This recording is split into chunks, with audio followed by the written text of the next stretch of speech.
Hello, people. It's Thursday, March 11.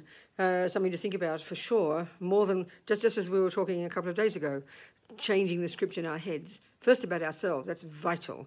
But we need to do it about everybody else as well. We start with ourselves. So one of the tragedies is we know that, let's say, you've done something wrong, you've hurt a person, and it's a fact that you did it.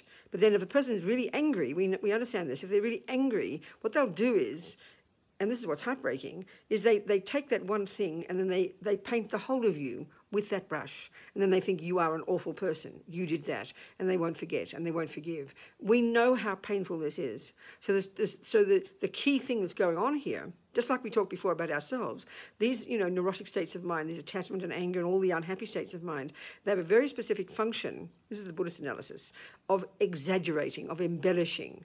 So, that one thing you did wrong is true. It is true. You did do it. But the other person, because they take it, they're very hurt by it, they will take that and exaggerate. They will exaggerate the whole of you.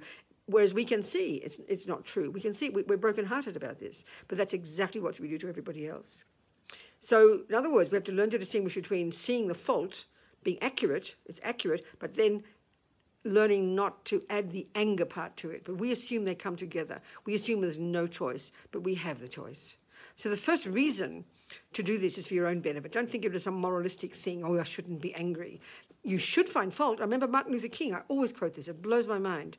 He said, it's good to see the problems in the world. You must see the problems. You must say, look at the suffering, look at this, look at that. But then you say, what can I do to help?